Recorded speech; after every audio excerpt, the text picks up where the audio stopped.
नमस्कार, मैं Abhishek Raj, CEO founder easy way global. चलिए आज हम बात करेंगे डिजिटल आंदोलन के बारे में। मोदी रोजगार तो एक बहुत बड़ा आंदोलन शुरू हो रहा है 25 फरवरी से ट्विटर पे।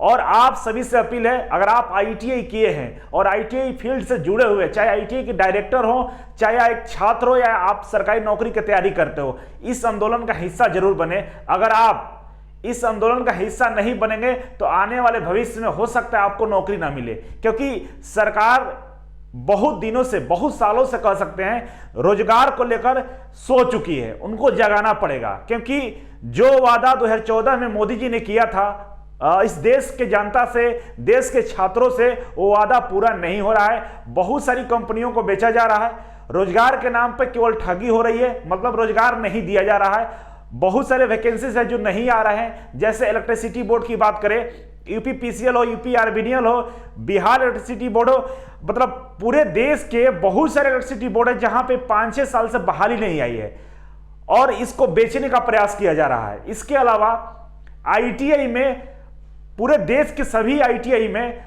अनुदेशकों की भारी कमी है। इसके बावजूद वहां पे अनुदेशक बहाली नहीं हो रहा है। हर साल लाखों की संख्या में बच्चे बेरोजगार होकर बाहर निकल रहे हैं। हजारों लोग सीआईटीएस करके बेरोजगार रोडों पर घूम रहे हैं। सीटें भी खाली है, सीआईटीएस करने वाले अभ्यर्थी भी मौजूद है, लेकिन सरकार उनको सीटों पर नहीं रख रही है, नौकरी नहीं दे रही है। आखिर ये भविष्य के साथ खिलवाड़ क्यों हो रहा है? उधर बच्चों का भविष्य खराब हो रहा है कि उनको पढ़ाने वाला कोई नहीं है, आईटीआई में ताला लगा हुआ है, और इधर सीआईटीएस करके बच्चे बेरोजगार होकर रोडों पर घूम रहे हैं। तो आप इस कैंपेन का हिस्सा बने और हैशटैग मोदी रोजगार दो, उसके नीचे आपके साथ जो समस्याएं हैं उस समस्याओं को लिखिए।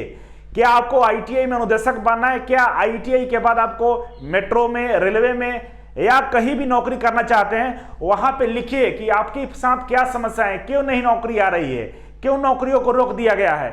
जब तक आप जागरूक नहीं होंगे, आवाज नहीं उठाएंगे, आपका कुछ होने वाला नहीं है। अगर आप ट्विटर नहीं चलाते हैं तो अब भी ट्विटर को इंस्टॉल कीजिए, मोबाइल में ट्विटर को डाउनलोड कीजिए, आईडी बनाइए और आप मुझे फॉलो कर सकते हैं। ट्विटर पे अगर आप @इंजीनियर अभिषेक राज 3 करके सर्च करेंगे तो मैं दिख जाऊंगा। मेरा इस तरह का फोटो लगा होगा, आप देख सकते हैं, इसको फॉलो कर लीजिएगा। इस आईडी को फॉलो करेंगे तो मैं खुद बहुत सारा ट्वीट करता हूं। अगर आप ट्वीट नहीं कर पा रहे हैं तो इसको रीट्वीट कर दीजिएगा, जिससे आप इस डिजिटल आंदोलन का हिस्सा बन जाएंगे, और इससे बनना बेहद जरूरी है। देखिए, बात यह है कि मोदी जी में गलती नहीं है, गलती उनके जितने ऑफिसर्स हैं, जो उनके सलाहकार हैं, उनमें गलती है। क्योंकि बहाली तो आती है, बहाली आती है, नोटिफिकेशन आता है, बच्चों से पैसा लिया जाता है और फिर उस पर कोर्ट केस हो जाते हैं। कोर्ट जाइए, 2-4 साल कोर्ट में घूमने के बाद जब डिसीजन आता है, तब इसके बाद बहाली, फिर से नया नोटिफिकेशन आता है जिसमें एज खत्म हो जाता है, चाहे बहुत बच्चे निराश होकर पढ़ना छोड़ देते हैं। तो ये बहुत एक लंबी प्रक्रिया हो जाती है और बहुत सारे बच्चों का जीवन बर्बाद हो जाता है। सोचिए जरा, 2019 में 18 में बहाली रेलवे का आया था चुनाव के समय। अभी इसकी परीक्षाएं हो रही है, रिजल्ट आता है तो दोबारा से चुनाव आ जाएगा, ये कंफर्म है। तो ये कोई तरीका नहीं होता है, बहाली लेने का ये कोई तरीका नहीं है। चुनाव आपका 5 साल में जब एक बार आता है तो समय से हो जाता है।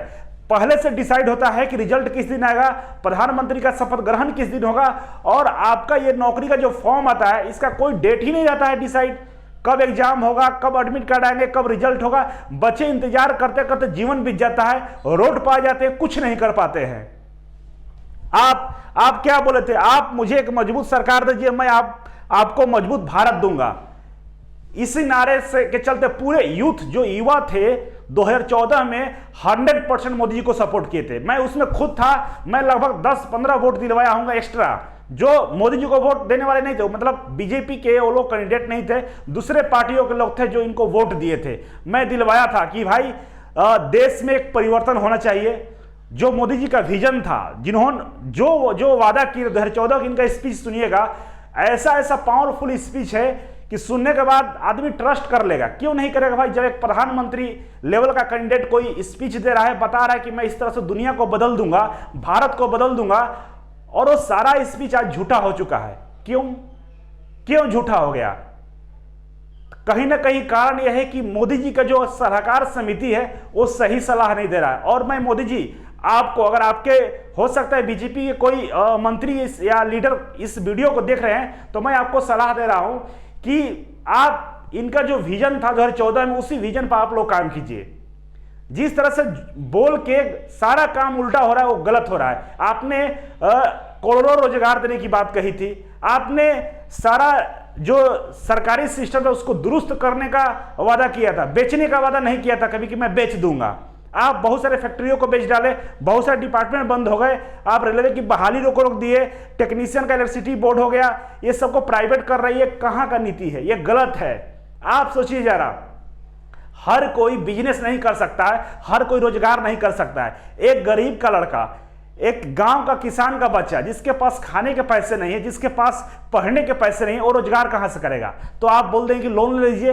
अरे बैंक वाला लोन नहीं देता है उसको, आप कुछ भी कर लीजिए लोन नहीं मिलता है। और आप पूरे देश को लोन नहीं दे सकते हैं। यहाँ पूरा देश ही गरीब है। जो निम्न फैमिली है, जो मध्यम वर्ग फैमिली है, वो रोजगार करने के कंडीशन में नहीं है, क्योंकि वो रिस्क नहीं ले सकता है। और आपको लगता है सब कोई रोजगार कर रहा है, ऐसा नहीं हो सकता है। जो संस्थानें हैं उसको डेवलप कीजिए, वहां पर रोजगार पैदा कीजिए, बच्चे वहां पर रोजगार करेंगे तब उनकी गरीबी दूर होगी, उनका तस्वीर बदलेगा, वो लोग आत्मनिर्भर बनेंगे। रोजगार करने से और सेल्फ मोटिवेट होने से कुछ नहीं होता है। जैसे आप बोलते हैं कि आत्मनिर्भर बनो, कैसे आत्मनिर्भर बनो? जिसके पास खाने के पैसे नहीं है, पढ़ने के पैसे नहीं है, कहीं जाने के पैसे नहीं है, उसको आत्मनिर्भर बना रहे, कैसे बन जाएगा? ये कोई जादू की छड़ी थोड़े ना है।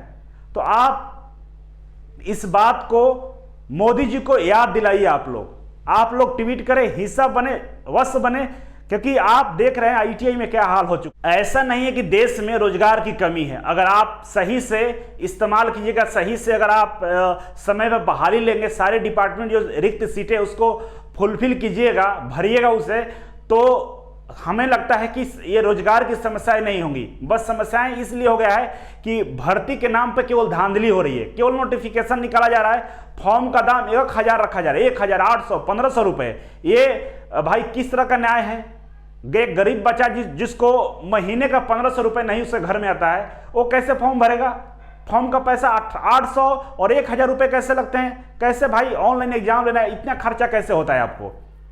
और क्या सारे खर्च देने के लिए छात्र ही बचे हुए? छात्र 10-10 रुपए के लिए जो तरसते हैं, उनसे आप पैसा लेते हैं 1000 रुपया फॉर्म भरने का, 2000 रुपये फॉर्म भरने। सारे बच्चे फॉर्म नहीं इसलिए नहीं भरते हैं क्योंकि वो फॉर्म भरते उनको अंदर एक डर होता है कि एग्जाम नहीं होगा, फर्जी फॉर्म है, जहां पे 5-5 6-6 सीटें आती है, 6 सीट है, 10 सीट है, वहां पे 800 रुपये फॉर्म के लगते हैं, 1000 रुपये फॉर्म के लगते हैं। तो जो एक लड़का पढ़ाई करता है जी जान से, वो नहीं भर पाता है, क्योंकि साल में अगर 15-20 फॉर्म भर देगा, उसको 10,000 रुपये चाहिए आने